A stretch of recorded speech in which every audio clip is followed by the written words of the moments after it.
A 60th birthday gala. My mother-in-law. I wasn't invited, but I was ordered to pay the $5,000 bill. My mother-in-law, Carol, was throwing herself a lavish 60th birthday party but didn't invite me. As I was at home eating a sad bowl of instant ramen, my husband called, demanding I come down to the venue and pay the outstanding balance of $5,000. I let out a cold laugh, then did one thing that terrified my husband's family to their core.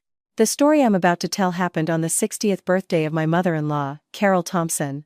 A day that should have been a happy occasion, a day for children and grandchildren to gather and celebrate, instead became the turning point that transformed me from the patient daughter-in-law I had been for the past 8 years. For the entire week prior, our house was a constant buzz of discussion. My mother-in-law paced back and forth, a small notebook in her hand, her mouth constantly on the phone. Make sure we get the largest ballroom at the Grandview Hotel. Yes, the birthday cake must be 5 tiers to look magnificent. The MC has to emphasize that this is a milestone 60th birthday celebration. My husband, Mark Thompson, eagerly accompanied his mother, helping her try on designer dresses, ordering elaborate floral arrangements, and printing invitations for relatives from both sides of the family. I heard everything, I saw everything. But not once did anyone ask me a single thing. No one told me what I would be wearing that night, which table I would be sitting at, or even if I was coming at all. I calmed myself. Maybe they're just busy. Maybe they'll tell me later. But as the day drew closer, I became increasingly aware that there was no place for me in their grand plan. That morning, I still woke up at 5:30 a.m. as usual. I made breakfast, did the laundry, and cleaned the house. My mother-in-law walked past me, uttering only a single sentence. Make sure the house is spotless today. Not a single word of reminder that she would be celebrating her birthday that evening. After breakfast, my husband also left immediately, without a single glance in my direction. My heart felt strange, a heavy knot in my stomach. But I kept trying to convince myself. Maybe they just forgot to tell me. That afternoon, as I opened the closet to fold clothes, I froze. The expensive bespoke silk shirt I had bought Mark for our anniversary last year was gone. A pair of leather shoes I had just polished to a high shine had also vanished. I picked up my phone and sent him a text. Mark, are you going somewhere tonight? His reply came almost instantly, just 3 words. Just stay home. I read it over and over. My heart sank. Just stay home. As a wife, I was supposed to stay home on my mother-in-law's birthday. At 7 p.m., the house was dead silent. From the street outside, I could hear the sound of cars and people laughing. They were all probably heading to the Grandview Hotel ballroom, where the birthday party was underway. And me, I was sitting alone in the cold kitchen. In front of me was a bowl of instant ramen I had just prepared. The broth was already cold, the noodles swollen and soft. I ate it slowly, a lump forming in my throat. 8 years as a daughter-in-law, I had once thought I was part of this family. But now, I felt like a stranger. Just as I put down the bowl, the phone rang. It was Mark. I answered. Before I could even speak, his irritated voice came through. Get down to the Grandview right now. Bring your debit card. Pay the party bill, it's $5,000. I thought I had misheard. What, Mark? I asked again. He snapped. The party bill is short $5,000. Hurry up and pay it. They're waiting. I fell silent. So they threw a lavish birthday party for his mother, invited all the relatives. Guests were arriving, but they didn't invite me. Only at the last minute, when they needed someone to pay, did they remember me. I asked, my voice trembling but trying to stay calm, why wasn't I invited? Mark answered without a shred of hesitation. Mom said, tonight's guests are all very important people. You should just stay home so you don't cause any trouble. Those 2 words, cause trouble, felt like a slap across my face. I have a career, I support myself. I dress respectably, but in their eyes, I was just an embarrassment. I sat there in silence, hearing the loud music from his end of the phone, the voice of the MC giving a speech, and the sound of applause. Mark urged again. Hurry up, don't embarrass me. I stared at the bowl of instant ramen in front of me. The broth was completely cold. The whole kitchen was lit by a single dim, yellow light. I suddenly understood one thing. In their eyes, I wasn't a daughter-in-law, not a wife. I was just a walking wallet. I laughed cynically, a laugh that sounded foreign even to me. For 8 years, whenever the family needed money for home renovations, a nephew's wedding costs, or a celebratory dinner, I had always quietly provided it. I thought it was my duty. I thought that as a family, we should help one another. But on my mother-in-law's 60th birthday, I didn't have the right to sit at the same table. I only had the obligation to pay. Mark, on the other end, was getting impatient. "Did you hear me? Bring the card here now." I took a deep breath and then answered slowly. "Mark, go on and enjoy the party. I'm busy." He shouted. "Don't you be unreasonable." I said nothing more, just calmly ended the call. The kitchen was silent again. I looked at the ramen bowl, then at the house I had helped buy with my own money over the years. Right then, I decided to do something my husband's entire family could never have imagined. They thought I would rush over, smile awkwardly, and pull out my card to save their face. But that night, not only would that $5,000 remain unpaid, but it would also unleash a surprise that would make them realize my patience was not a weakness. And when a woman who has been taken for granted for too long finally stands up, the price they have to pay will be anything but small. After hanging up the phone, I sat in silence for a long time. Not because I was scared, but because fragments of old memories suddenly surfaced in my mind, as if life wanted to remind me that what happened tonight was no accident. It was the culmination of countless times I had forced myself to think, just given a little for the sake of peace at home. 8 years ago, I met Mark at a corporate networking event. At the time, I was a finance manager at a major construction firm. A stable job, more than enough income. I wasn't the type to show off, but to be honest, my family also came from a good background. My parents owned a successful local hardware store, built on honest business and decades of careful saving. I was raised with the teaching that money is important, but what's more important is how you live with integrity and good manners. Mark, at the time, worked in the technical department of a subcontractor. He wasn't a smooth talker, nor was he good at charming people. He was quiet and hardworking. Whenever he spoke, he always looked you in the eye with sincerity. Once, I was driving home late from a business trip, and my car broke down in the middle of the road. It was Mark who came, driving over 10 miles to help me. Afterward, he just said gently, "It's dangerous driving alone at night. Next time, if anything happens, just call me." I once thought a man like this would be a solid pillar to lean on. We had a quiet courtship. Mark often took me to simple diners and food trucks. We'd sit on a park bench, drinking sodas and laughing like kids. He often said, "I'm not rich, but I'll work hard so you'll never lack for anything." It sounded simple, but at the time, I believed him because I didn't need a rich man.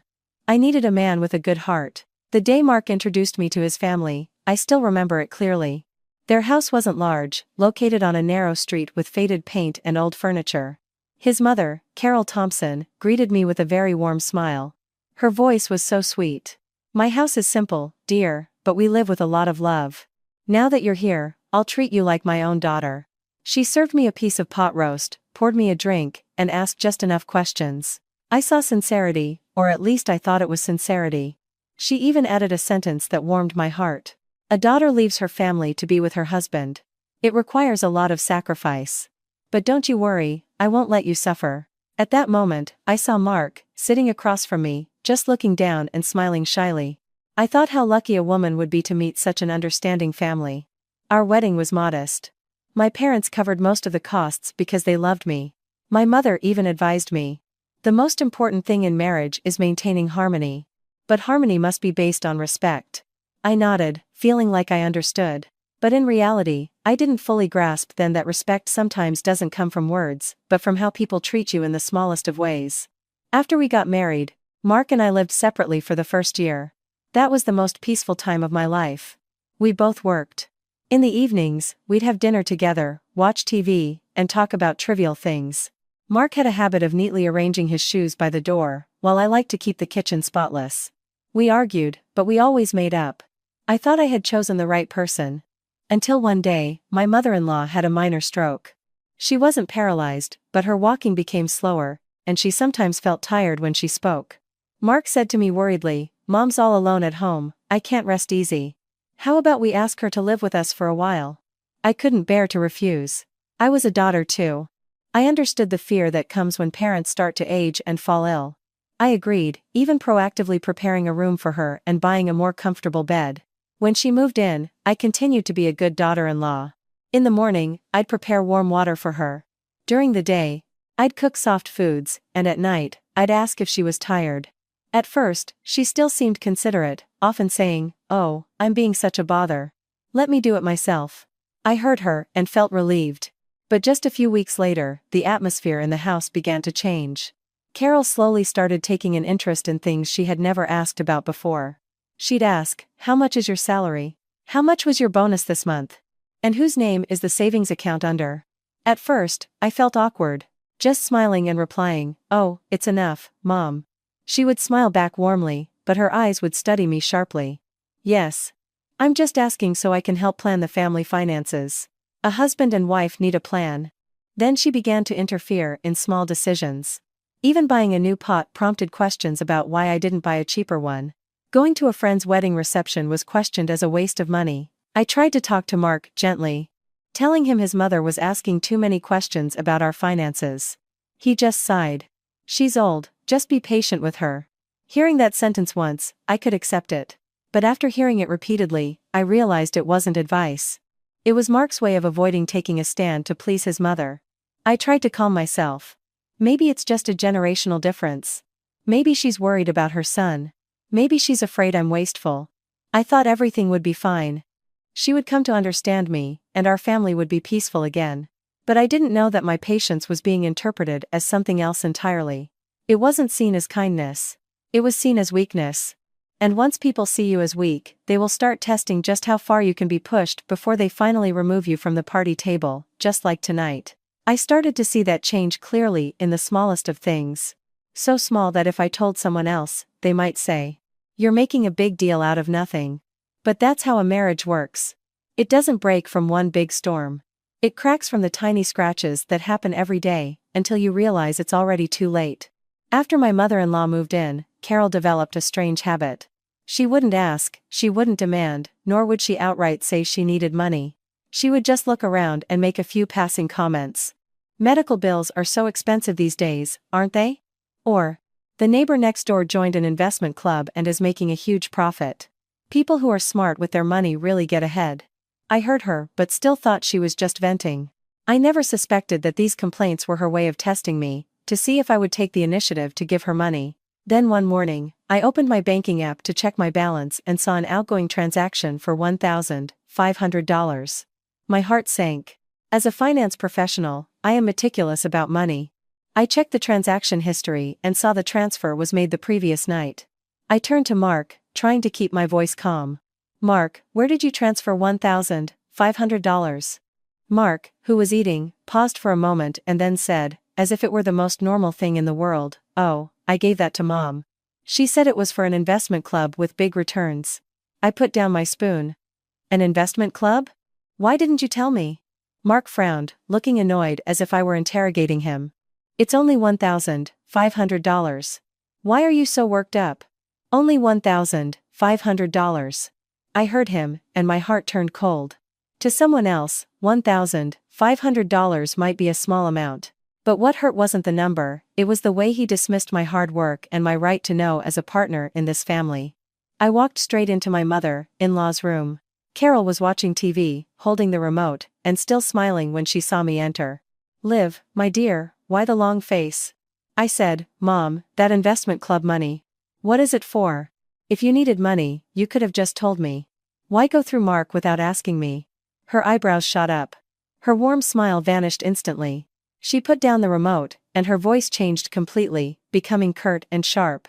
"A daughter-in-law's money is the husband's family's money. You're being so calculating. You came into this house as a daughter-in-law, and you still want to differentiate between what's yours and what's mine?" I froze. It was the first time I had heard such a harsh statement in this house.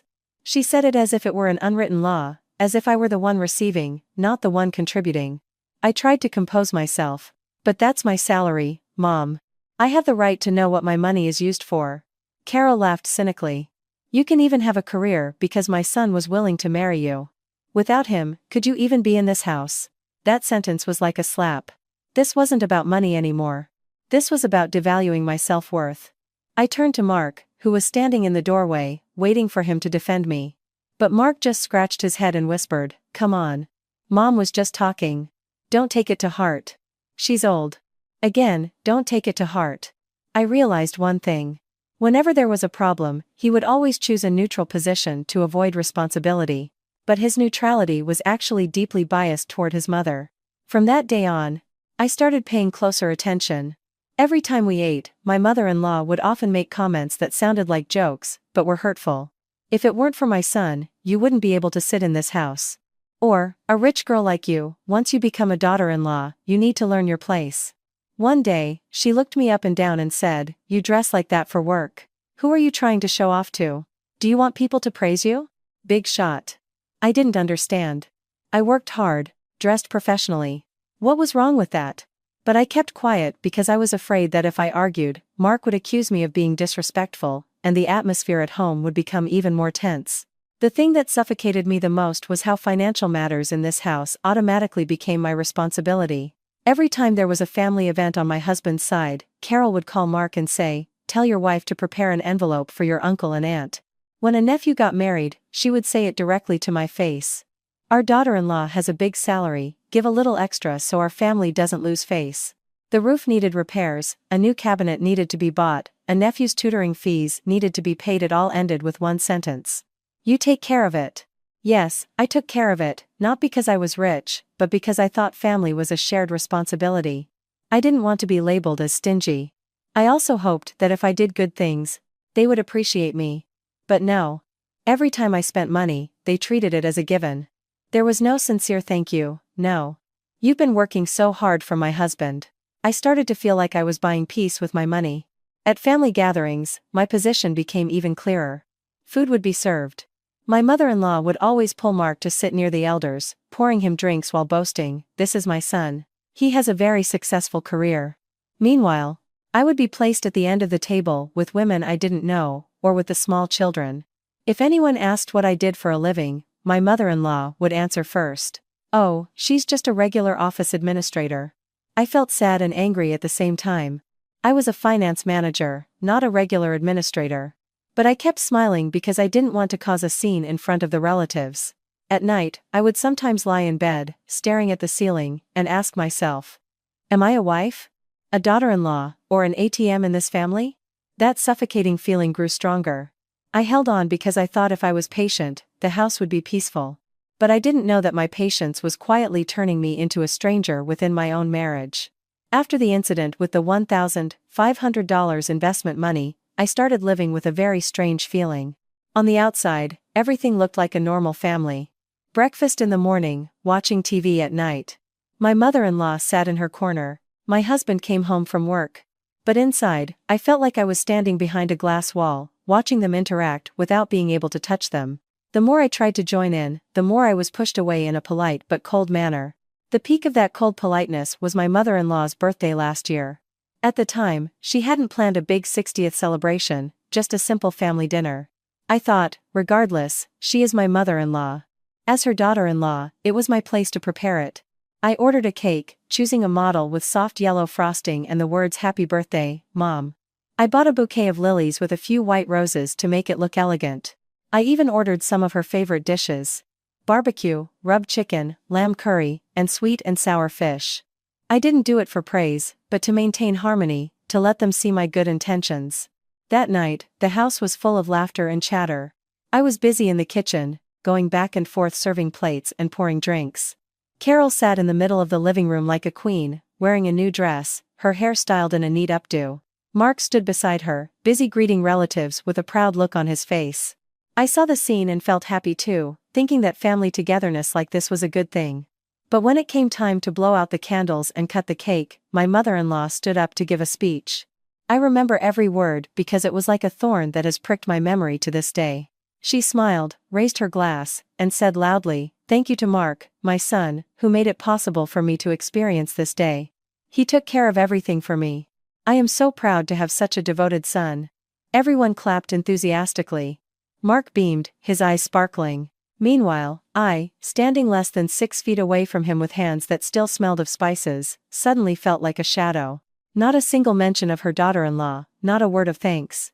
It was as if this party had just materialized out of thin air, as if the cake and flowers had fallen from the sky. I tried to swallow, to calm myself. Maybe she just said that for the sake of appearances. Maybe it was an oversight. But by the end of the event, I was certain. A few aunts and uncles praised the beautiful cake, the lavish flowers, and the delicious food. Carol just smiled and said, "Yes, Mark prepared all of this." I heard her, and my heart sank. I didn't need lavish praise. I just needed a little acknowledgement. My daughter-in-law worked hard, but she deliberately left that out. When all the guests had gone and only the three of us were left, I gathered the courage to speak softly to my mother-in-law, very carefully, to avoid a fight. Mom, I was the one who arranged for the cake and flowers. When you said that, it made me sad. I wasn't blaming her, I was just expressing my feelings. Carol turned to me, her gaze turning cold, and then uttered a sentence that left me stunned. You're the daughter-in-law. Doing that is your duty. What is there to be sad about? You did it for this family, not for anyone else. I was speechless, not knowing what to say. Because in that sentence, I heard one thing clearly: I was not allowed to have feelings. I was only allowed to work. From that birthday onward, I started noticing another detail. Every time the house had important guests, I was always pushed aside. Sometimes Carol would tell me to stay in the kitchen to make things more convenient. Sometimes she'd say, don't talk too much in front of them, people will judge. Once, she even said it outright, my guests are all very prominent people.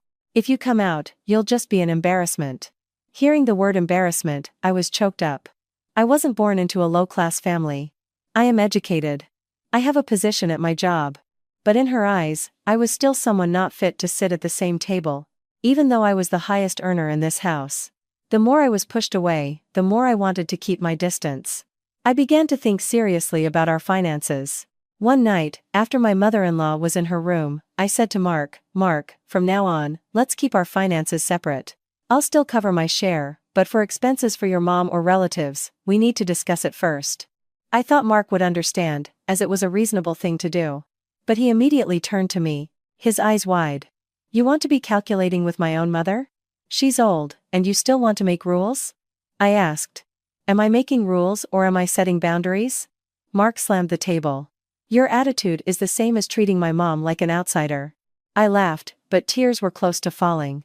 In this house, who is really the one being treated like an outsider? I said nothing more. I felt so alienated in the house I had helped buy with my money and cared for with my energy. I walked through the living room, looking at the dining table, at the chair I usually sat in, and suddenly felt so small. But even so, in my heart, there was still a sliver of naive hope. Maybe Mark was just emotional, he'll understand later. Maybe my mother-in-law is just harsh, she'll soften up eventually. I still tried to hold on to that thought, because I didn't want my family to fall apart. I never expected that Carol's 60th birthday would come like a knife, slicing away that last hope. And I also never expected that the feeling of being an outsider, which I had suppressed for so long, would explode on the night I sat eating instant ramen alone, hearing my husband call and ask me to bring my debit card to pay a $5,000 bill. I hung up the phone and sat frozen for a few seconds. In my head, it wasn't anger anymore, but a strange, cold feeling. The kind of cold you feel when you realize someone has been underestimating you for so long that they no longer feel the need to hide it. I looked at the bowl of instant ramen in front of me. The noodles were swollen, the broth tasteless. I suddenly thought that my 8 years of marriage were just like this bowl of ramen. Warm at first, then slowly cooling, and finally leaving only a bland, bitter taste. But instead of rushing to the hotel as they expected, I did something very different. I opened my contact list and called my best friend, Sarah, who happened to be a manager at the Grandview Hotel. I didn't beat around the bush. I said directly, in a low but clear voice, Sarah, I need to ask you something honestly. My mother-in-law's 60th birthday party is there tonight, right? Sarah paused for a moment, then replied, yeah, Liv. I'm here right now. I swallowed hard. Is my name on the guest list? On the other end, there was a soft sigh, the sigh of someone who knows they have to say something unpleasant. Liv, your name isn't on it. And there's one more thing. Hearing the words, one more thing, my heart pounded. Sarah lowered her voice, speaking quickly as if afraid someone might overhear.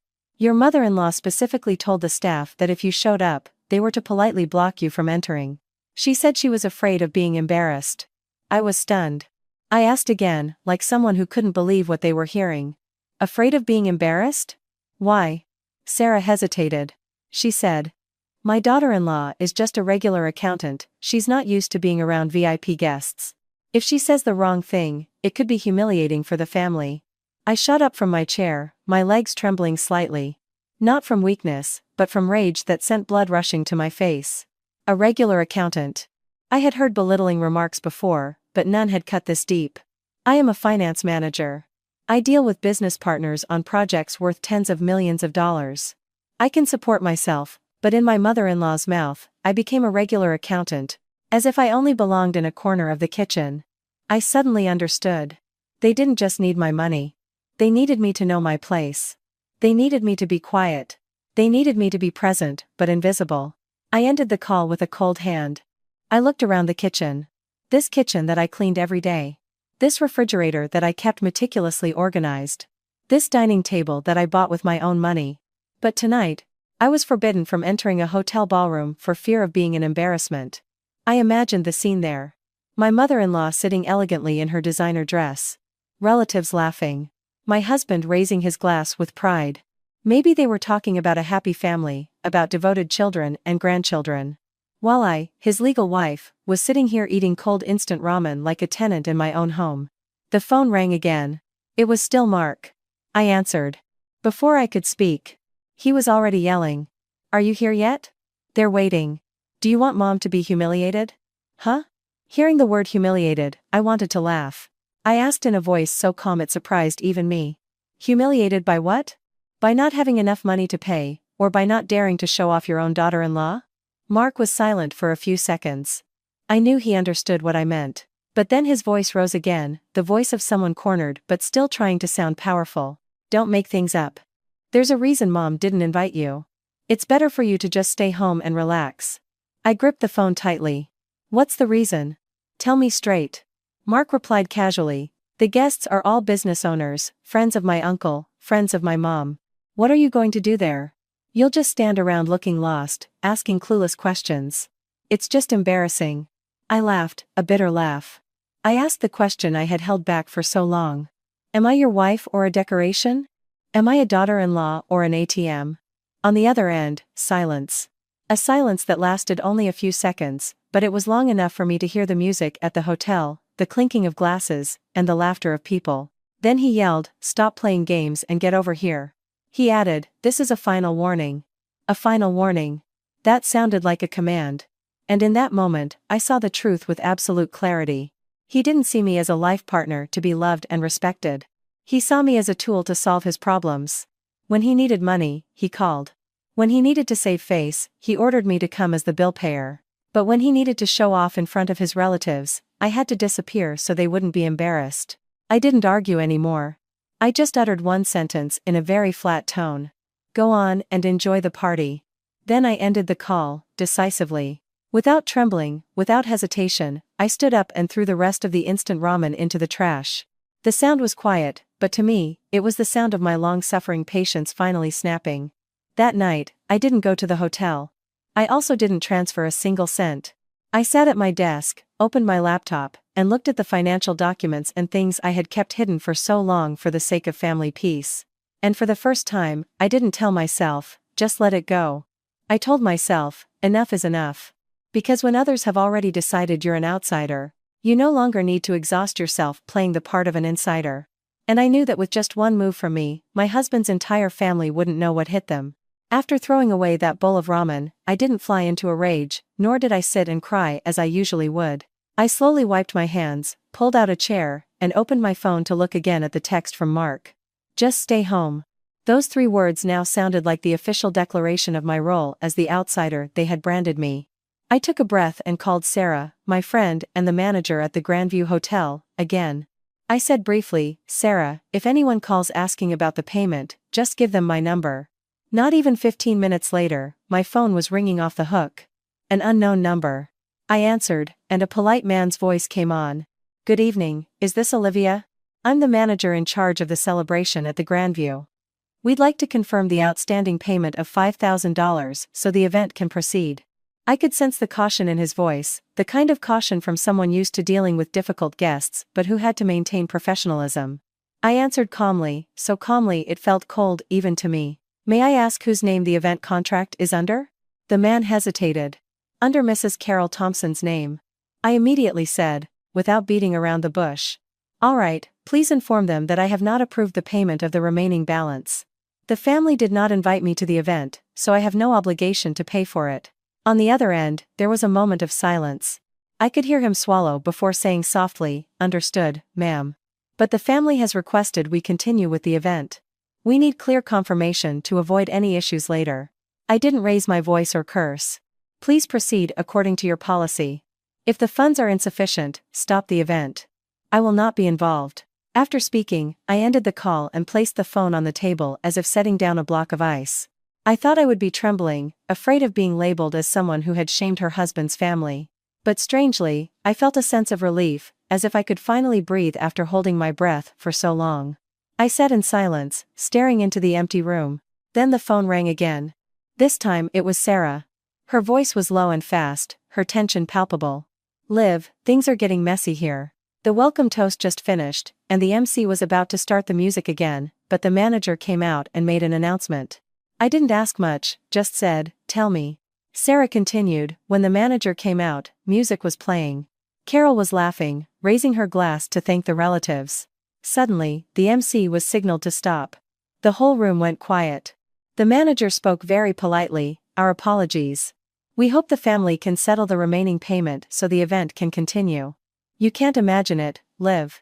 Carol's face, which had been beaming, went completely pale. I listened without any sense of satisfaction, but in my heart, there was something that felt like justice being served. I asked softly, "How did Mark react?" Sarah sighed. He was pale as a ghost, just standing there frozen. The relatives started whispering to each other. Someone even snidely remarked, "Throwing a huge birthday bash but can't even afford it." I closed my eyes for a moment. I didn't want anyone to be humiliated, but I was even more unwilling to be disrespected. The reality was, they had put themselves in this situation purely because they thought I would, as usual, show up at the right moment to save them. This time, I didn't show up, and in that instant, the image they valued more than me began to crack. While I was still listening to Sarah's story, my phone vibrated again. It was Mark. I answered. His voice was trembling, but he was still trying to sound harsh to mask his panic. "Are you playing games? Are you crazy? My mother is standing right here, you know." I could hear chaotic music and the murmurs of people in the background. I replied very flatly, "I'm not playing games. I'm just following a financial principle." Mark shouted. "What principle? You're causing a scene over just $5,000. I laughed cynically. "No invitation, no payment. You told me to stay home so I wouldn't cause trouble, right? So I'm at home."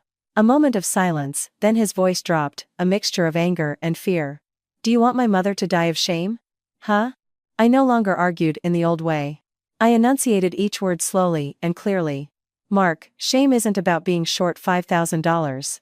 Shame is when your entire family treats their daughter-in-law like an ATM. You called me to pay, not to celebrate with you."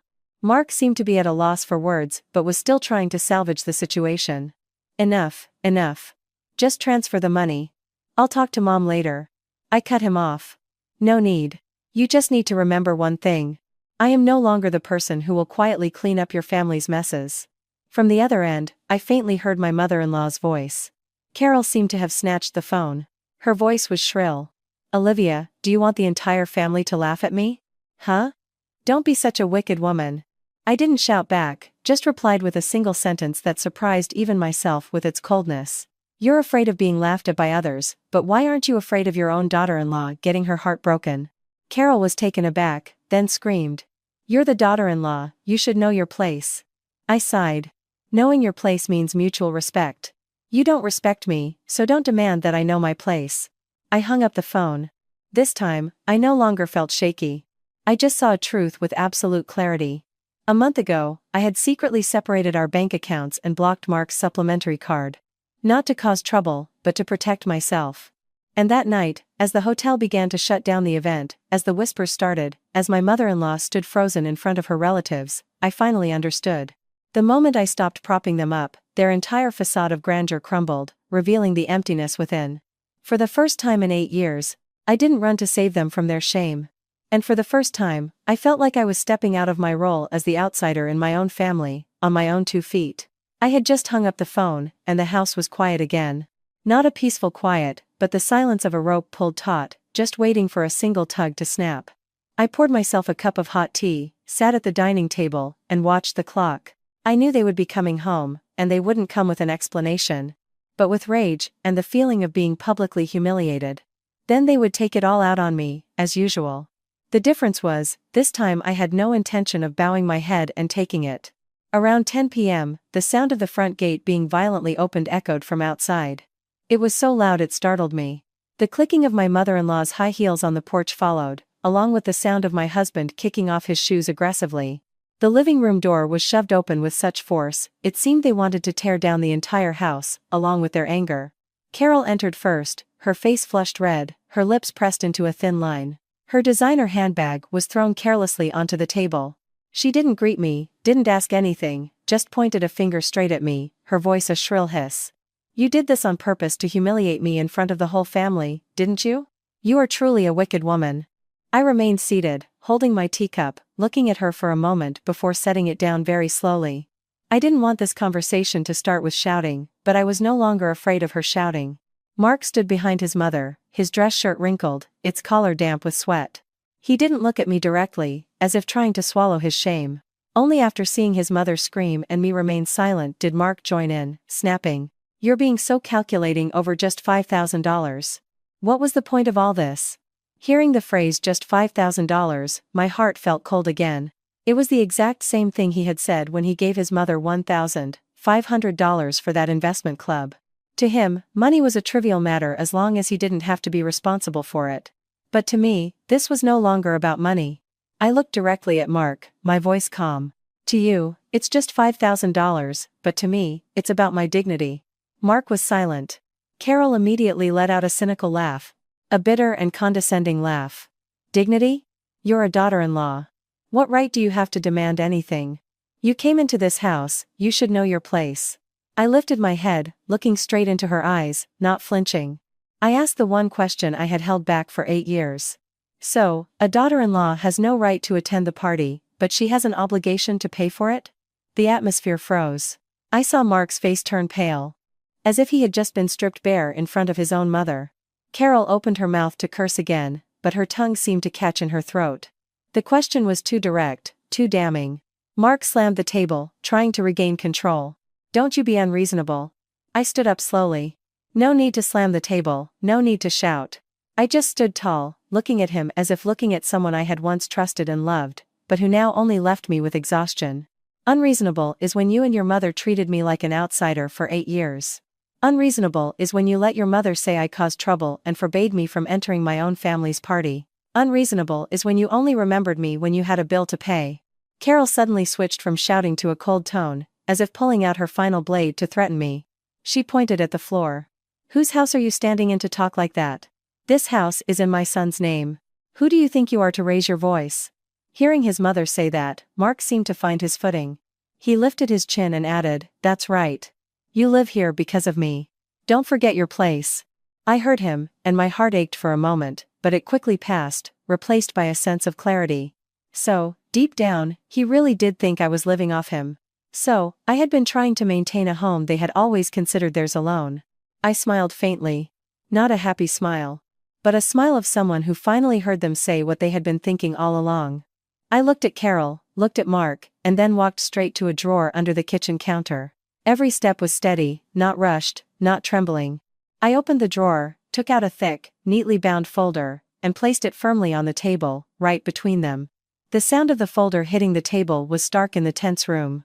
Carol stared at the folder as if it were something disgusting, then glared at me. "What games are you playing now?" I didn't answer immediately. I just asked softly. "You said this house is in whose name?" Mark frowned, about to open the folder, but I stopped him with my gaze. I didn't touch him. I just stared until he froze as if doused with ice water. I uttered a single, quiet sentence that landed like a stone. "There are things I haven't spoken about all this time. It doesn't mean I don't know." Carol's expression began to falter. She was still trying to maintain her harsh tone. "Who are you threatening? Do you think I'm scared?" "I'm not threatening anyone. I'm just letting you find out for yourselves."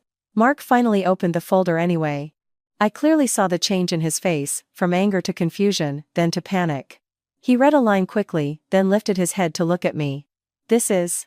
he stammered. Carol snatched it from him, her eyes scanning the document, and her face hardened instantly. I said nothing more, just stood there, letting the truth do its work. The house suddenly fell silent. No more shouting, no more table slamming. All that remained was Mark's ragged breathing and the sound of my mother-in-law swallowing with difficulty. Carol tried to speak, but I could hear her voice waver. What? What do you want? I looked at her, my voice slow, but firm. I don't want anything. I just want that from this day forward, you speak to me according to my position. I am a daughter-in-law, a wife, and a contributor. Not an ATM, not an outsider. Mark suddenly snapped, but this time his voice lacked conviction. What do you really want? Revenge? I shook my head. I'm not seeking revenge. I've just stopped being patient. I looked straight at both of them. And for the first time, I saw they were no longer standing tall, judging me. They were standing before a door they never expected I held the key to. And I knew that from now on, this confrontation was no longer about a $5,000 party bill, but about how they had treated me for 8 long years. I didn't need to shout to win. I just needed to present the truth and force them to face it. I didn't let them guess for too long. I pulled out a chair and sat down, facing them. I placed both my hands on the folder and pushed it firmly towards them. You said this house is in your son's name. Please, take a closer look. Mark opened the first page, his eyes darting across it as if searching for a single sentence to reassure himself. Carol snatched the document, as if afraid I would hide it. Just a few seconds later, I saw her lips tremble. She read the section with the owner's name, then lifted her head to look at me. Her gaze was no longer fierce as it had been when she first arrived, but a mixture of shock and confusion. On the deed of ownership, the name listed was Olivia Anderson. My name, not Mark Thompson, not Carol Thompson, not the Thompson family. The house they had so casually called my son's house. The Thompson family home was legally in my name. The document was clear, the seals were all there. I looked at them, my voice low but cold. This house was purchased with my parents' money, and is in my name. At the time of the purchase, I only asked Mark to co-sign the mortgage agreement so he could save face in front of the relatives. But to be honest, he was just a co-signer, not the owner. Mark looked as if he had just been punched in the chest. He flipped through the papers, his hands shaking violently, his voice hoarse. Why? Why did you hide this? I looked him straight in the eye, not flinching. Because you never asked. The words came out, and I felt a pang of pain myself. Pain because it was the truth. In 8 years of living together, he had never asked how I managed the finances to buy the house, pay the mortgage, and cover his family's various needs. He was just used to receiving, assuming it was all a wife's duty. And when there was a problem, all he knew was to say, just be patient with her. Carol finally found her voice, but it was no longer a curse. She growled. You deceived our family? I gave a small, humorless laugh. I didn't deceive anyone. I just kept quiet because I thought a family was a place for mutual support. But you used my silence to oppress me. I paused for a moment, then uttered the sentence I had been holding back all night. If I am an outsider, as you said, then you and my husband are welcome to leave my house. As soon as the words were out, the air in the room seemed to be sucked out. Mark shot to his feet. What did you just say? I remained seated calmly. I spoke very clearly. Mark snapped, but his voice was no longer as confident. Don't blow this out of proportion. This is a marital home. I asked back, a marital home? But when your mother threw a party, you told me to stay home so I wouldn't cause trouble. A marital home? But you called me to pay a bill like you were ordering a delivery service. Mark fell silent. I looked at him and added one more sentence to make it clear. From this day forward, don't use the term marital home to force me to swallow any more humiliation. Carol clutched her purse, her eyes red with either anger or fear. Her tone shifted dramatically, a tone I'd seen her use before, first threatening, then softening to mush when she knew she had no more leverage. She said more softly, Olivia, dear, we're family. Any problem can be discussed calmly. If we act like this, people will laugh at us. Hearing the word family, I felt a bitter taste in my mouth. I cut her off immediately, not letting her pull me back into the circle of saving face. When you were planning the party, did you consider me family? Carol opened her mouth, then closed it again. She couldn't answer. Mark looked at his mother, then at me, his eyes full of confusion, like someone who had lost his footing. He tried to save the situation. Liv, I was just angry earlier. I was just talking nonsense. Don't take it to heart. I tilted my head and asked one thing. Were you angry, or have you been thinking that way for a long time? Mark was silent. His silence told me everything. It wasn't just tonight that he had belittled me. He had been belittling me for a long time. It was just that before, I wasn't firm enough to force him to admit it. I stood up, pulled the folder back to my side, and straightened it as if setting a new boundary. I said clearly, I'm not kicking anyone out tonight. I'm not as cruel as you think. But from now on, everything has to be clear. I looked directly at Carol. If you want to keep living here, you may. But as a mother-in-law who respects her daughter-in-law, not as the mistress of my house. Then I turned to Mark. Mark, if you want to continue living here, you may. But as a husband, not as someone who orders his wife to pay a bill and then forbids her from attending a party. Carol began to truly panic. She looked around the house, at the sofa, the refrigerator, the dining table, as if realizing for the first time that she had no control over any of it. Her lips moved. What? What else do you want? I answered briefly. I haven't done anything yet. I've just told you and Mark the truth. I paused for a moment, then added in a voice as soft but firm as steel, and the truth is, I'm no longer afraid of being humiliated. Mark swallowed hard, his shoulders slumping. He murmured, Olivia, you've changed. I looked at him. There was no more burning anger in my heart as before, only a deep exhaustion. It's not me who has changed. I've just stopped being a fool. After saying it, I felt that the words were painful.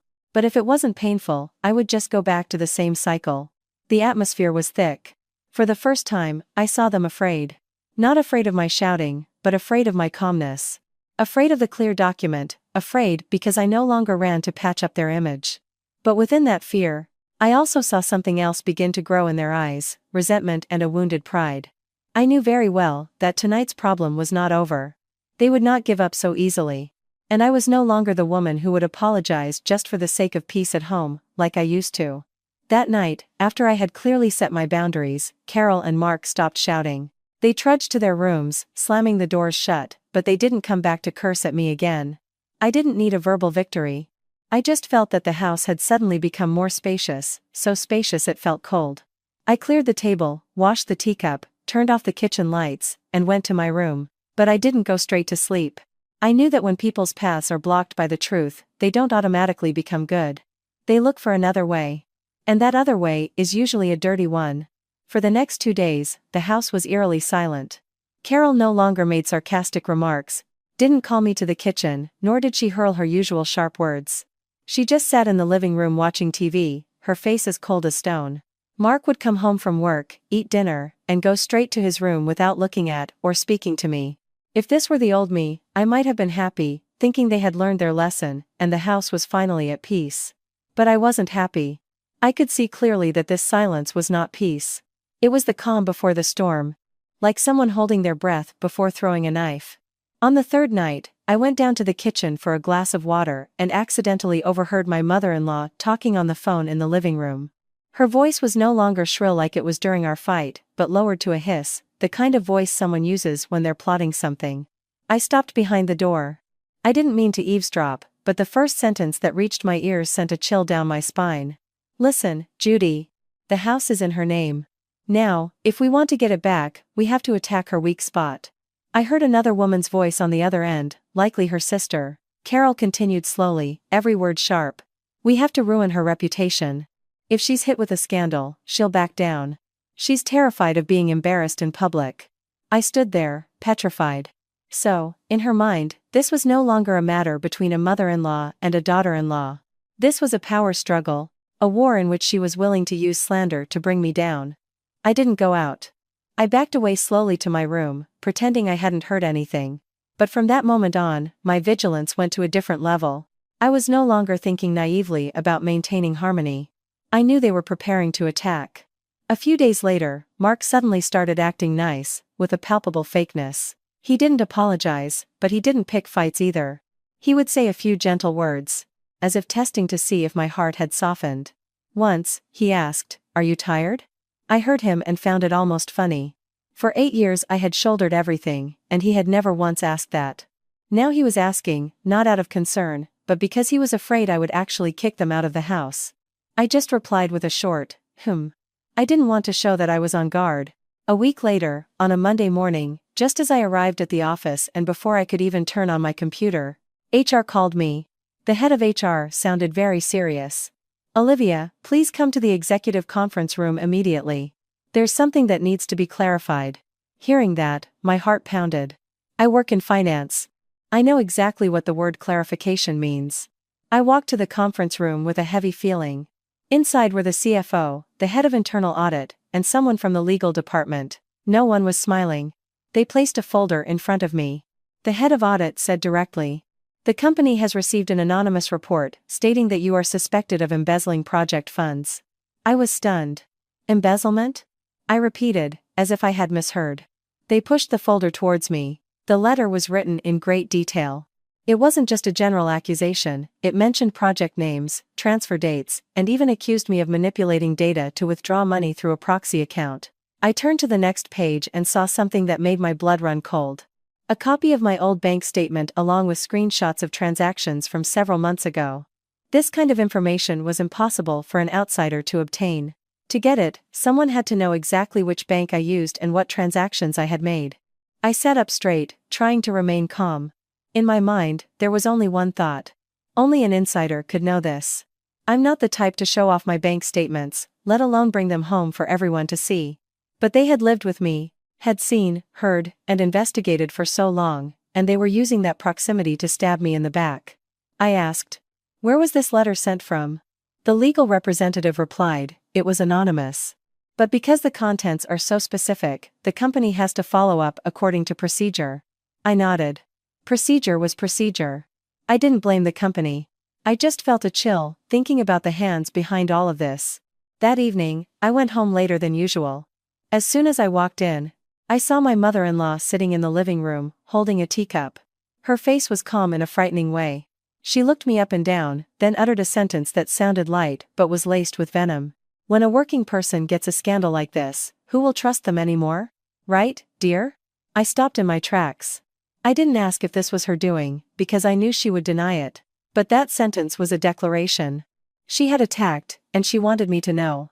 Mark came out of his room, glanced at me, and then quickly looked away. His gaze was avoidant. It wasn't the look of someone who knew nothing. It was the look of someone who knew, but was pretending not to. That night, I lay in bed, but couldn't sleep. This was no longer a domestic issue. They had dragged my career into it. They were attacking the very thing they thought I feared losing: my dignity, my reputation, and the career I had built with my own sweat. I knew their goal perfectly. If I panicked, I would soften. If I was afraid of losing my job, I would give up. If I was worried about a scandal, I would retract everything I had said and go back to being their obedient walking wallet. But they didn't know one thing. I could be patient, I could yield. But I wasn't foolish enough to let someone trap me a second time. And since they had chosen to play dirty, I realized I could no longer just defend myself. I hadn't played my final card yet, but that card would make them understand the consequences of toying with someone else's dignity. That night, after hearing my mother-in-law's jab about the scandal, I didn't argue. I went to my room, locked the door, and sat at my desk. It was a deeply ingrained habit as a finance professional. When a problem arises, don't panic, check the data.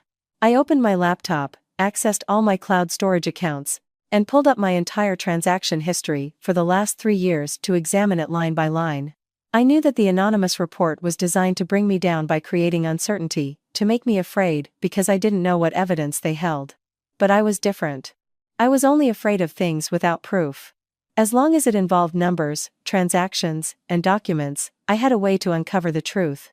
I created a spreadsheet, filtering all outgoing transfers from my personal account that I had once considered household money, money for mom, or money for that investment club.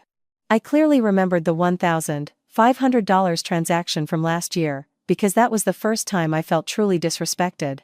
I traced the history of that transfer, matching the date and time. The more I looked at the recipient's name, the colder I felt. The recipient was not any investment club. It was an account in the name of a relative on my mother-in-law's side, matching some information I had vaguely overheard her discussing on the phone once. I double-checked and then cross-referenced it with other transactions. $500, $700, $1,200. They all followed the same pattern. The money left my account, but its purpose was unclear, and most importantly, it was not used for our shared living expenses. I didn't jump to conclusions. I knew that to counterattack, I needed solid proof. I called an acquaintance who worked at a notary's office and asked him to check the legal information on a piece of land that my mother-in-law had bragged about a few months ago. I still remembered her words at the time, which I had dismissed as just talk. Our family will have land soon, so the grandchildren can be proud. At the time, I didn't ask further, but now I needed to know where that land was, and in whose name. Just a few hours later, my acquaintance sent me a piece of information that left me speechless. The land was in the name of Carol's younger brother. And the down payment date matched the dates of the transfers from my account. My back felt cold. So, the money taken from me under the pretense of helping mom with investments and family needs had ended up flowing into an asset in someone else's name, completely unrelated to my married life. I had no more doubts. I began printing and saving all the proof. Transfer receipts, transaction histories, message screenshots, and even some voice recordings I never thought I would use. I organized it all meticulously, as if preparing a file for an audit. Because I understood that if I fought with emotion, I would lose. Only documents could silence them. The next day, I proactively contacted a lawyer through a recommendation from a colleague. I didn't go into a long story, just got to the point. I've been slandered at work. And I suspect a family member is behind it. I need legal advice on defamation and asset protection. The lawyer asked if I had proof. I replied, I do, I just need the right strategy. With just that one sentence, I felt like I could breathe again. At least I was no longer alone. After the consultation, I went home without showing any hostility. I continued to cook, to work, to act normal. I didn't want them to know how far I had gone. Deceitful people are usually most afraid of one thing. A secret they thought was safe has already been exposed. I maintained a calm facade, so they would remain off their guard. My mother-in-law still sat in the living room, occasionally glancing at me with a probing look. My husband still avoided me. I let it be. I didn't need their confession. I needed them to walk into the trap they had set for themselves. A few days later, I quietly sent a message to a few of our closest relatives, the ones who had a voice in the family and, most importantly, still had a sense of justice. I didn't badmouth anyone. I just sent a short sentence. This Sunday, I'd like to invite you all for lunch at my house. There is something I need to clarify to prevent it from becoming slander. I deliberately chose the word slander. Anyone hearing it would understand this was no longer a simple domestic issue. That evening, I sent a short text to Mark. On Sunday, I want to speak frankly in front of everyone. Just a few minutes later, he called me, his voice hurried. What are you planning now? Marital problems should be solved between us. Why bring the relatives into it? I replied calmly. Because you and your mother have already brought my company into it. I have no other choice. Mark was silent for a moment, then lowered his voice. Don't blow this up. I'll talk to Mom. I laughed cynically. Since when do you talk to your mom? Before I could put the phone down, my mother-in-law was standing in my bedroom doorway. She must have overheard part of the conversation. She crossed her arms and smiled smugly. What drama are you trying to stage now? I looked at her, not flinching, not begging. I just replied with one quiet, clear sentence. This time, it's not drama, Mom. It's the truth. The smile on her face faded slightly, but she still tried to act tough. What truth? Don't make things up. I didn't argue. I just closed the door, leaving her standing outside with her frustration and confusion. The night before that Sunday, I sat alone in my room, looking back on my 8-year marriage like watching a long movie. There were parts I had intentionally cut out to lessen the pain. There were times I blamed myself, thinking maybe I was just too sensitive. But looking back now, I knew I had lived well. But I had lived among a family that did not see kindness as something valuable. They saw it as a resource to be exploited. I told myself, not to steal my heart, but to keep my sanity. If it had to break, let it break with honor. I could lose a marriage, but I could not lose myself. I organized all the files, preparing what needed to be said, what needed to be proven.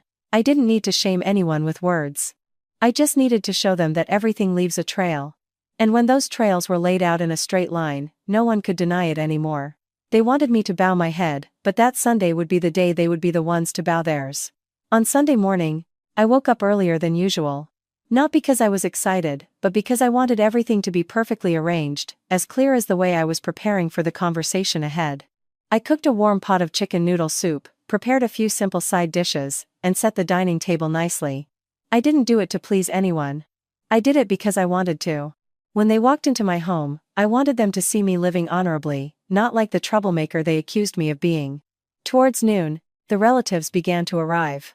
Some sat in the living room, others helped me set out plates. I greeted them naturally, my voice friendly, not complaining one bit about my personal problems. The calmer I was, the more confident I felt. Because I knew that whoever got emotional was in the weaker position. Carol arrived last. She wore a dark lace dress, heavy gold jewelry, her hair in a neat updo, and her face heavily made up. She walked into my house as if it were her own territory. As soon as she sat down, she looked me up and down and, in a voice loud enough for everyone to hear, delivered a line meant to pressure me. "If you want to apologize today, I will forgive you. Don't cause any more embarrassment." The entire living room fell silent. A few relatives exchanged glances. Some frowned. I remained standing, my hands resting on the back of a chair, looking at her without a smile, without anger. I just saw clearly that she hadn't come to talk, but to force me to my knees. Mark sat beside his mother, looking awkward. He tried to smile to break the tension. "Olivia, don't be so emotional. Every problem has a solution. We're mother and daughter-in-law, after all.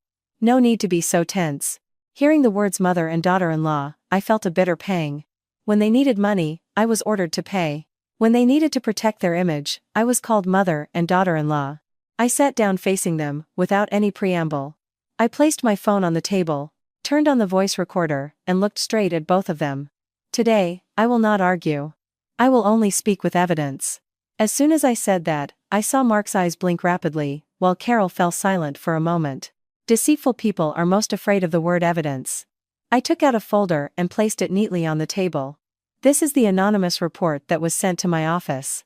I spoke slowly and clearly so everyone could hear. "It accuses me of embezzling project funds, complete with copies of old bank statements and internal information." I lifted my head and asked directly, not accusing, not pointing, just getting to the heart of the matter. "Who did this?" The room froze. The expressions on some of the aunts' and uncles' faces began to change. This was no longer about a disrespectful daughter-in-law or a harsh mother-in-law. This was an issue that could involve the law, my reputation, and my livelihood. Carol immediately played the victim. She raised both her hands, her voice feigning shock. "My goodness, if you have enemies outside, you should deal with them yourself. Why blame your mother-in-law? I'm an old woman. What do I know about filing reports?" I didn't argue with her. I just looked her straight in the eye and replied with one sentence. "I'm not blaming you. I'm just asking." Because an outsider couldn't possibly know these details. She was about to curse again. But I didn't let the conversation devolve into an argument about a disrespectful daughter-in-law. I quickly changed the subject, picked up my phone, and made a video call. On the screen appeared the face of Sarah, the manager from the Grandview Hotel.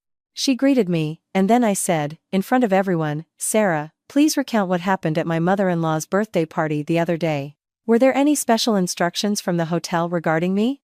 Sarah looked a little awkward but then spoke clearly. "Yes, Olivia. The family instructed us that if you arrived, we were to politely prevent you from entering the event." The entire room broke into murmurs. I didn't look at anyone. I just let her words hang in the air. Sarah continued, her voice soft but clear. "The person who gave the instruction was your mother-in-law, Mrs. Carol Thompson. She said she was afraid you would be an embarrassment because the guests were all very important people." Carol shot to her feet as if doused in gasoline. "This girl is lying. You were bribed by her, weren't you?" I cut her off, my voice still calm. "Mom, you don't need to curse at anyone else. Just answer. Yes or no." Carol stammered. I just wanted the event to be orderly. She's too sensitive." At that moment, an uncle, the oldest and most respected among the relatives, who was usually quiet, turned and asked Carol directly. "A birthday party where the daughter-in-law is ordered to pay but isn't allowed to attend. Do you think that's right?" The question was like a hammer blow. Carol froze, her face turning from red to pale. Mark, seeing the situation turning against them, tried to interject and change the subject. "This is a family matter. Let's not discuss it in front of everyone. We can handle it privately." I turned to Mark, a faint, bitter smile on my face. "Privately? Then why did you drag my company into it?" Mark was taken aback. I continued, each word spoken not loudly, but sharp enough to cut. "You want this to be a family matter, but how could you stand by and let your wife's career be destroyed?" The relatives who heard this began to look at Mark differently. No longer as a devoted son, but as a man implicated in a dirty game against his own wife. Carol tried again, this time with tears, her voice feigning distress. "You're being so cruel. You want to slander your mother-in-law in front of everyone, huh?" "I'm not slandering you. I just responded truthfully. You don't look bad because of what I said. You look bad because of what you did." The room fell silent. I knew that if I got emotional now, it would just turn into a regular fight. I wouldn't let that happen. I stood up, pulled back my chair, looked around at the people sitting there, and then said firmly, "From this moment on, I will no longer argue. I will prove it." No one spoke.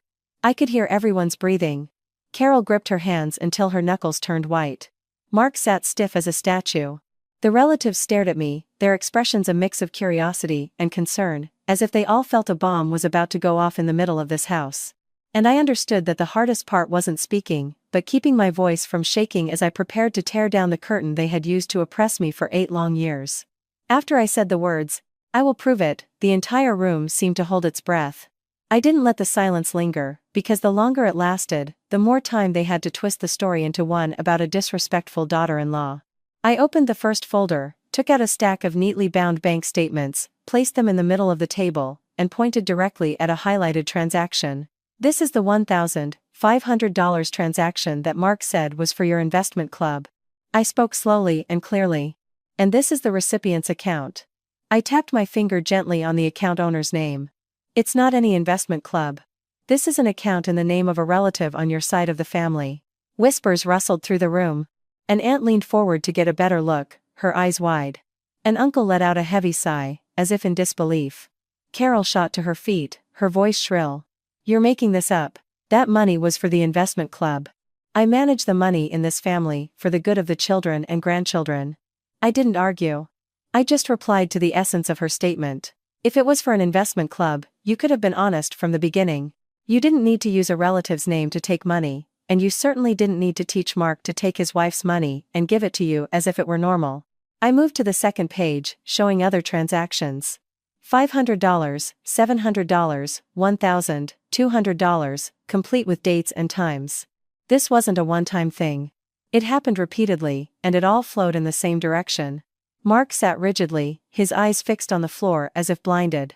I didn't stop at the money. I knew that if I only focused on the money, they would say, "You're making a big deal out of such a small amount."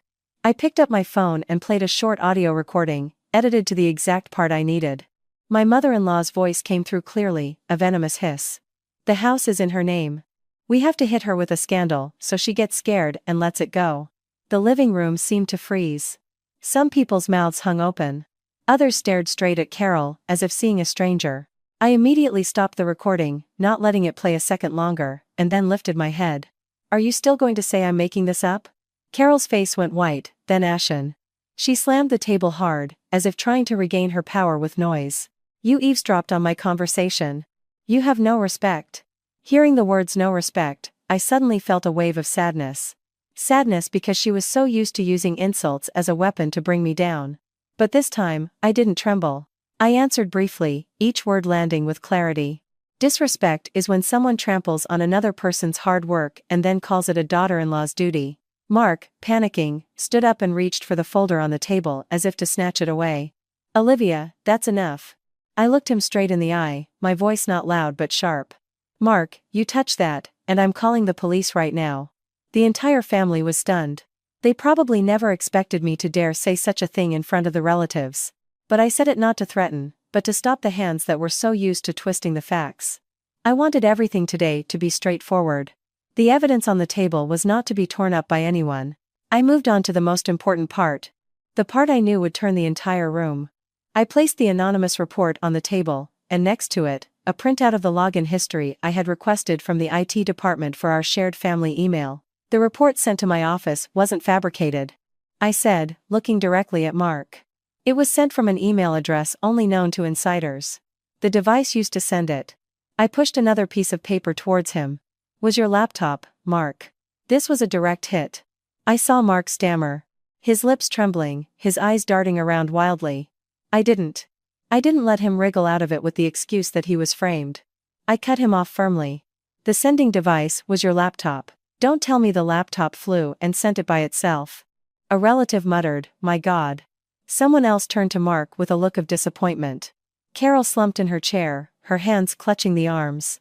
There was no way to deny it. Carol immediately changed tactics.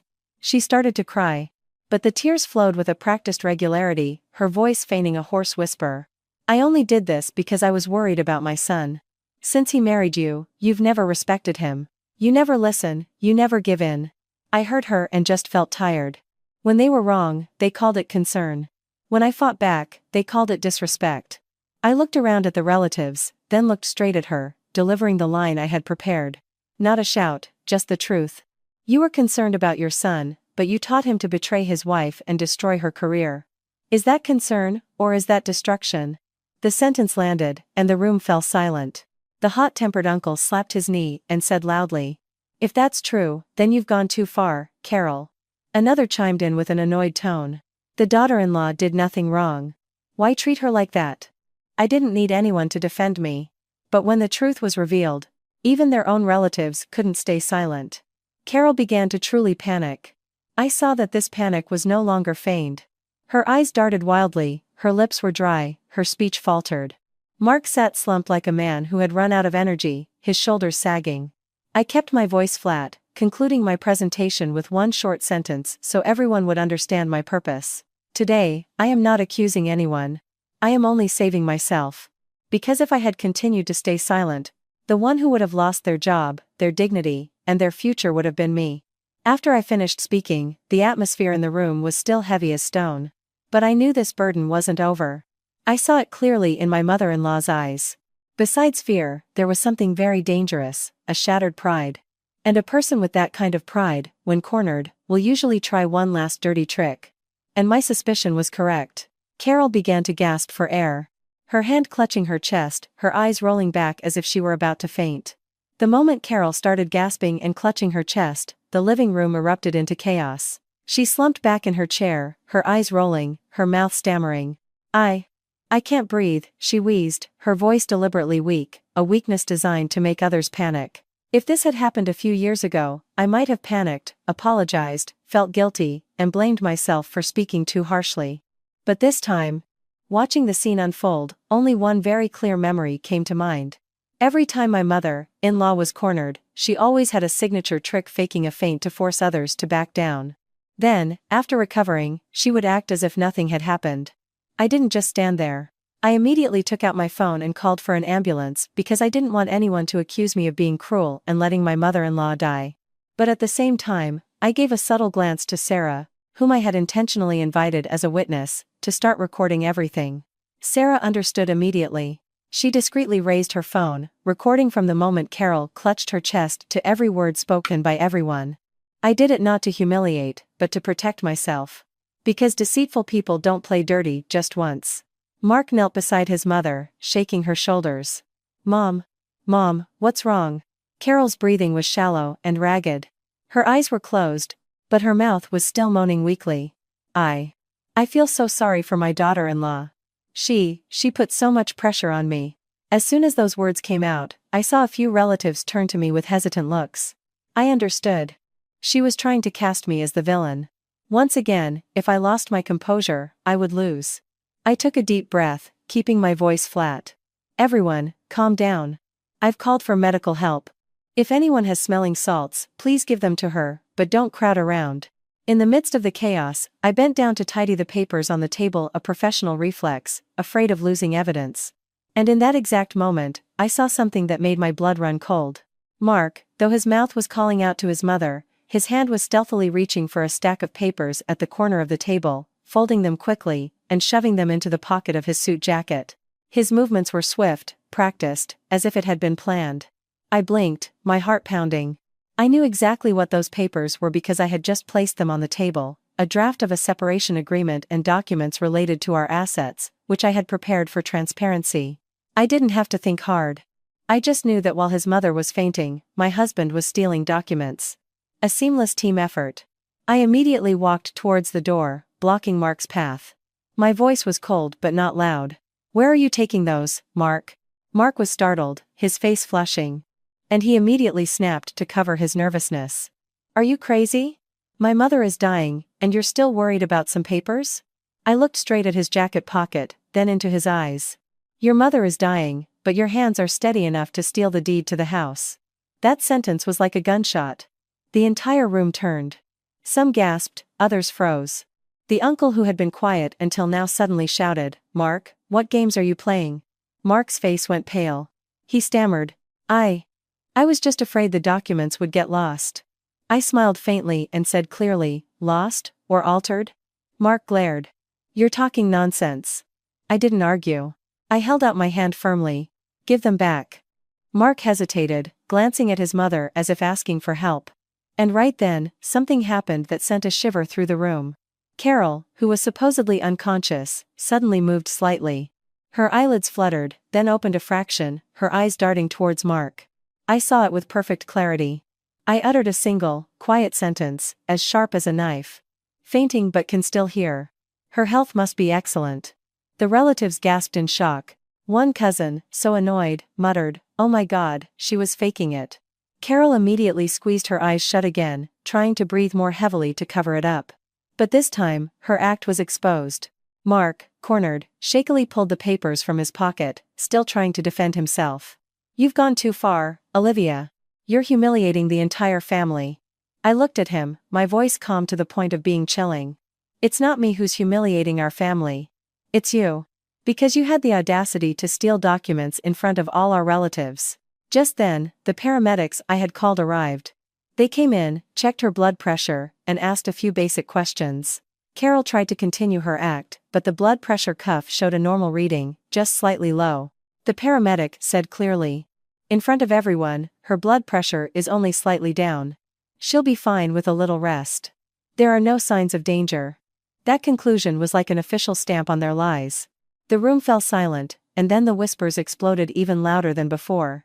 Some shook their heads, others sighed, and some stared at Carol with a mixture of anger and disgust. Carol could no longer pretend. She opened her eyes, her face now truly pale. Not from illness, but from having her mask ripped off in front of her entire family. She sat up straight, her voice hoarse. I was just feeling dizzy."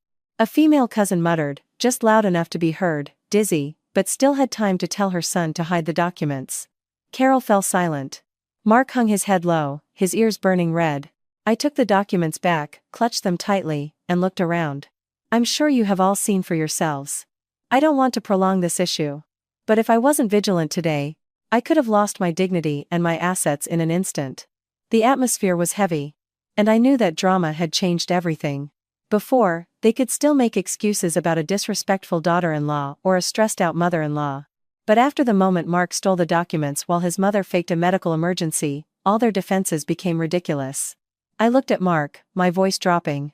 I asked him one thing. "Mark, was I ever your wife, or was I, from the very beginning, just a resource for you and your mother to exploit?"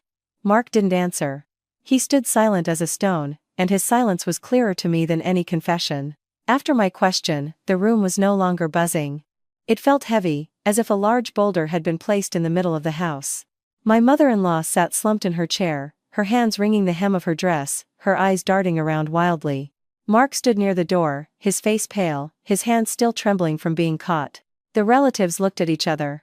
No one was inclined to defend them anymore with excuses like, "It's a family matter, solve it peacefully." They had all just witnessed a fake fainting spell designed to create a diversion to steal documents.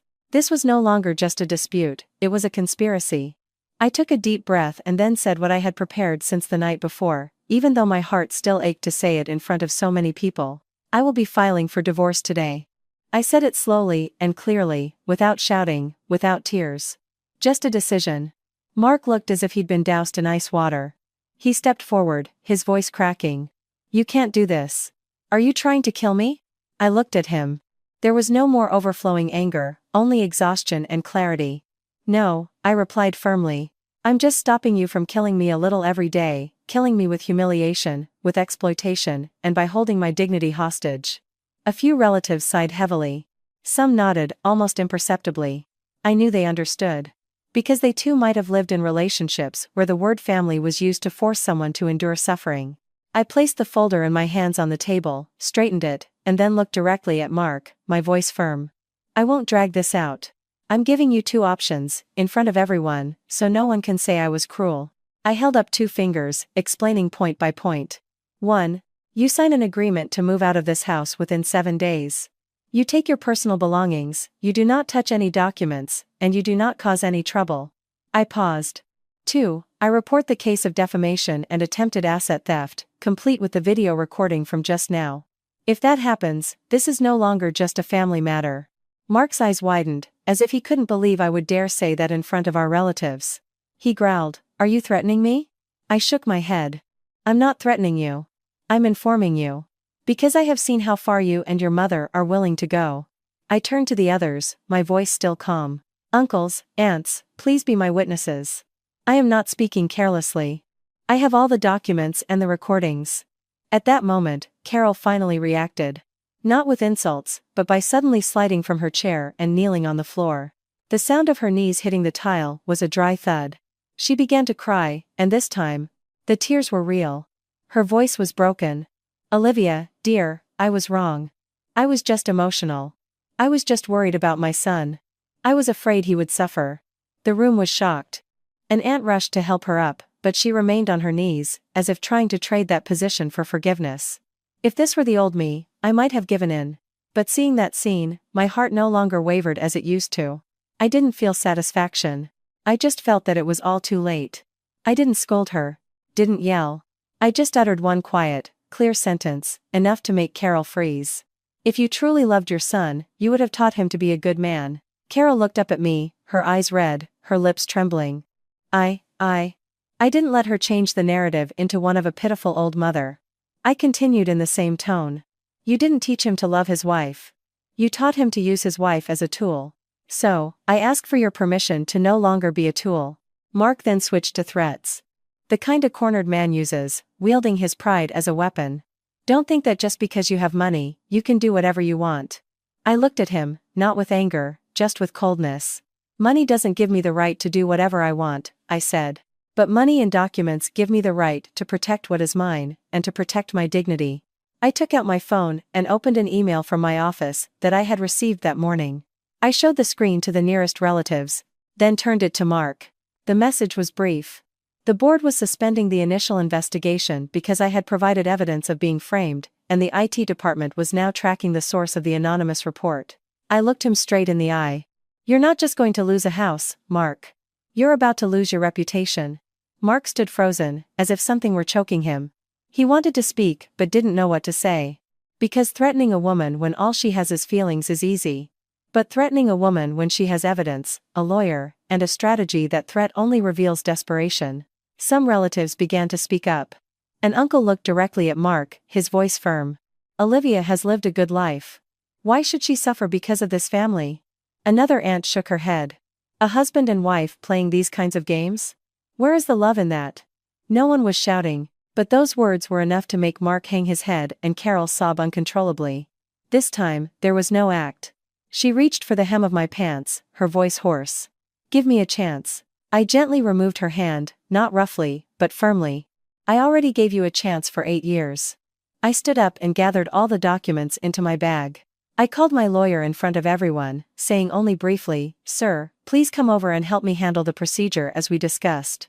Without any more words, I looked around at the relatives and bowed my head slightly. "Thank you for coming. I apologize that lunch is cancelled." Then I turned to Mark and Carol and uttered my final words for this chapter. My voice wasn't loud, but no one would ever forget it.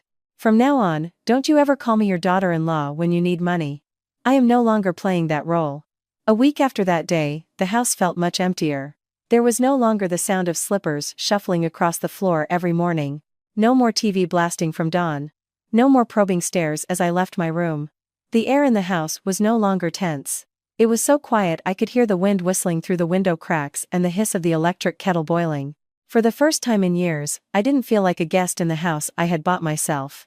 Mark had moved out as agreed. He no longer argued or threatened. He just quietly packed his clothes and a few boxes of personal belongings. Before stepping out the door, he paused for a moment as if he wanted to say something, but then decided against it. The door closed behind him.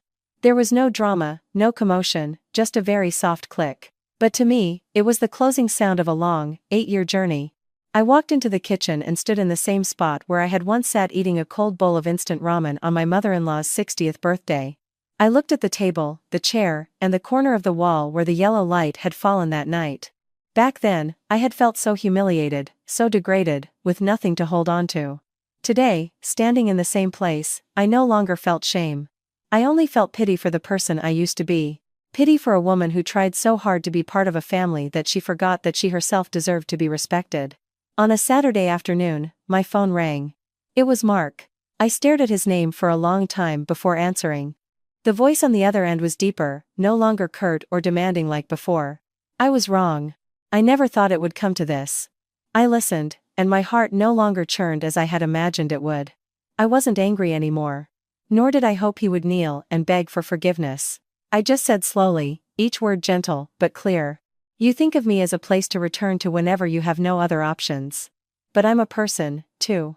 On the other end, there was a long silence. Then he said softly, I understand. I didn't know how much he truly understood. But at least those words no longer sounded like a self-defense. A few days later, I received a text from my mother-in-law. For the first time, she didn't use a commanding or blaming tone. She wrote that she had been emotional, afraid of being embarrassed, afraid of losing her son, and never expected things to go so far. She apologized. I read it all the way through, but didn't reply immediately. I held no grudge. I just understood that some apologies come after someone has already broken something, and some cracks, no matter how much cement you add, can never be made whole again.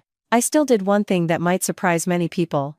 I personally transferred a small amount of money to a nurse I knew to take care of her for a few days, because I heard she had genuinely fallen ill from the shock of that day. I didn't do it out of duty as a daughter-in-law.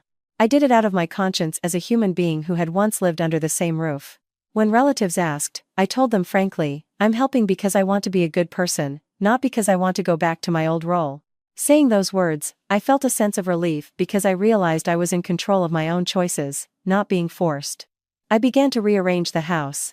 I changed the locks on the front door, not because I was afraid someone would come back, but because I wanted to mark a new beginning.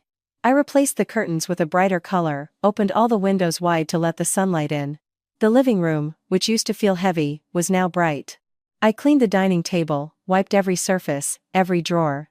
Each movement felt like I was reclaiming space for myself, no longer a space filled with vigilance, sighs, and hurtful words. At the office, everything slowly returned to normal.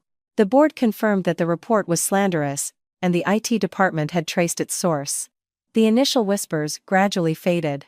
I didn't have to explain myself to anyone. I just needed to do my job well, as I always had. The truth doesn't always have to be loud. It can arrive quietly, but once it is clear, it has the power to extinguish all rumors. There were nights when I sat alone in the living room, listening to the ticking of the wall clock without feeling afraid of being lonely. I realized one thing. I wasn't afraid of losing a husband. I was afraid of losing the status of having an intact family. But what is the point of maintaining that status if it's built on painful patience? There are families where the harder you try to fit in, the more they want to break you to fit their mold. I was once broken like that. I used to make myself smaller, speak less, and be more patient, just to be called a daughter-in-law who knew her place. Looking back now, I don't feel like I've defeated anyone. I don't need anyone to kneel before me. I have only defeated my own habit of being patient to the point of forgetting my own value. I learned that being good doesn't mean letting others walk all over you, and forgiving doesn't mean returning to the same position you were in before.